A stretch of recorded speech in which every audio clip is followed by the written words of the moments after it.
it's Emma Marie, also known as SciFi Scrapper, and I'm here today with the first video of the month. And as always, at the beginning of a new month, we have a new theme or prompt that we are going to be using. And so for the month of May, our theme or prompt is going to be sketches.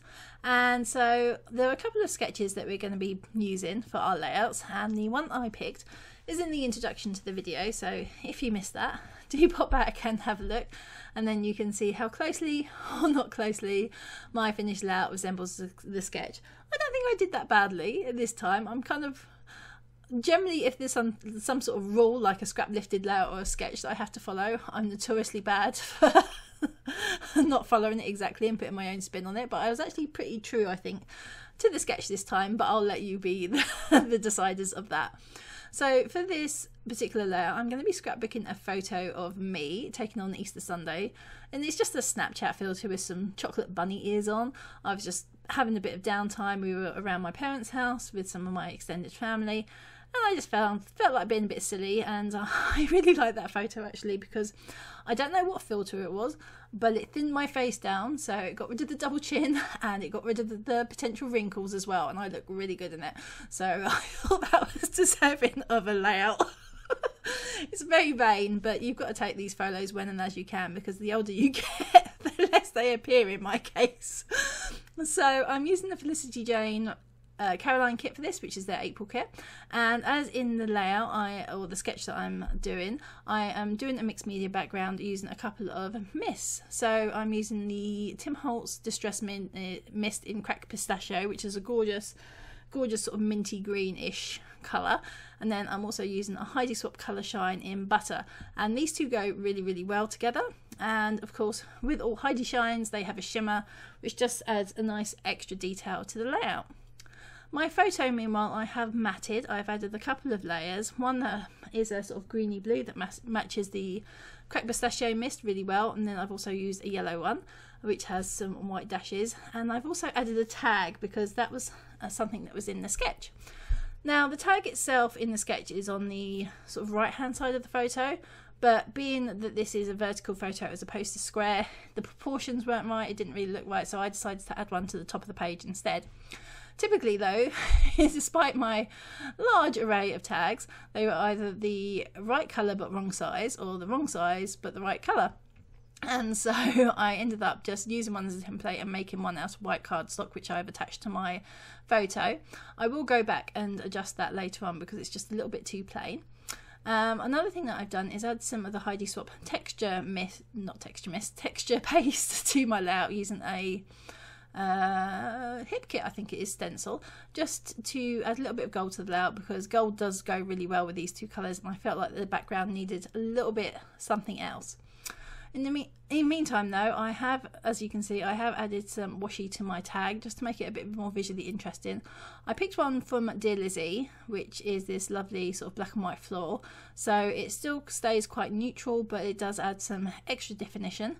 I've also cut out a hole reinforcer using my Tim Holtz tag die set, which is probably my most used die set. It's really versatile and I really like it, and I have painted that with the Butter Heidi Shine just so that it stands out against the paper. The white hole reinforcer was just getting lost, but the yellow just gives it a nice little pop of colour. And then I'm going to be sticking that down before, I should add, my texture paste was fully dry, which wasn't my wisest move, but I am an impatient one. I am then going to be starting doing some embellishments around my photo area. I've added a chipboard tab there, which you can see at the top of the photo, which I'm now adding a rubber embellishment from the kit on that says "Love This Life." It fit really nicely into that white space of the tab, and for the longest time I thought this was actually just going to be my title, because I didn't know what to call this layout, because it was just me being silly and everything I thought of just didn't really apply. But I do later on actually find a title that I would like to use, which creates its own set of problems, as you will find out later. I add this die cut tassel piece, which is really beautiful as well, down the bottom of the layout. This does get mostly covered up as the layout progresses, but you still can see peaks of it shining through, so it's not a total waste, and it does still look really nice on there.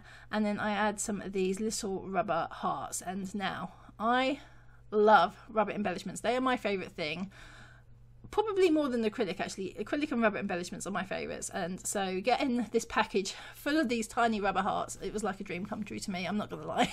So I was very happy to start using some of them. I also am starting to work on the cluster at the top of the page. The top of the layout, it just seemed very empty and it needed something, so I thought I would just do a small sort of embellishment area up there. So I picked a piece of the pattern paper that I had as an offcut from my photo matting, and I'm just going to be sticking that down, as well as a piece of that washi tape that I used on the tag, and I've just torn that so that it's a thinner strip, and I'm just going to be attaching that as well. Then, to get a bit more pink in the layout, because there is pink in that tassel down in the bottom of the photo, I picked this label, and this is what I'm going to be stamping my date. Now, I did do a little bit of a mistake here, because this is a die cut, but it has a sort of a slick surface, and I just used my VersaFine for it, which I do not recommend if you have this as well.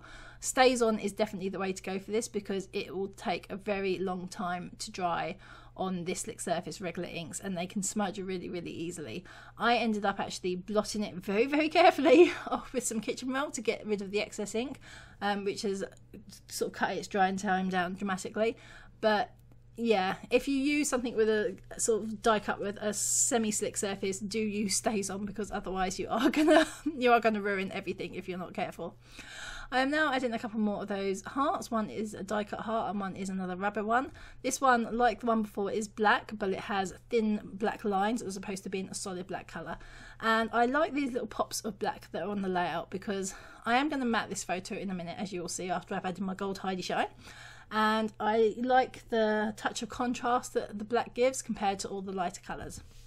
Matting my photo though, or matting my layout rather, was definitely something that needed to be done, because this layout was severely warped from the mixed media. I don't gesso my pages because I don't like gesso. It's gritty and horrible, and I just hate using it. So I knew that I was going to have to matte the layout to help straighten it up, and I really like that little, again, pop of contrast of the black edges, and I think it just helps enclose the layouts to stop that sort of floating effect that you can get otherwise. And it did really flatten the layout out as well, pretty well. It's still a bit bobbly at the very bottom, but once it's in a page protector, I don't think it's going to be an issue. I then added a couple of these little puffy triangles that came in the kit, just in a couple of places. And then this is where it goes a bit wrong, because I then try and work on the title. I decided I wanted to call this Hoppy Easter, and as you'll see in a minute, I went through approximately 78 billion piles of letter stickers, and none of them worked. They were too tall, or they were too wide, or too thick, or too small, or too bold, and I couldn't find any that worked. So at this point, I thought I would actually give up on having a proper title. As it turns out, about 3 hours after I finished this video, I actually did find some thickers elsewhere that worked. They a Dear Lizzie thicker called Charmed, which I think is one of their thickers that were released several years ago. And so you won't see that in the layout, but you will see it in the finished photos, the title, along with some black ink splatters that I add on as well, just to finish it off.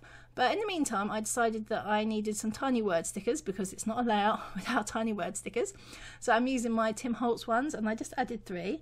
One that says Happy Easter, one that says Cute as a Bunny, which felt a little bit weird because I'm calling myself cute in essence in this picture, which it's not something I would normally do, but let's face it, when else am I going to use this phrase sticker? So on it went, and then I added another one that said Be Awesome Today.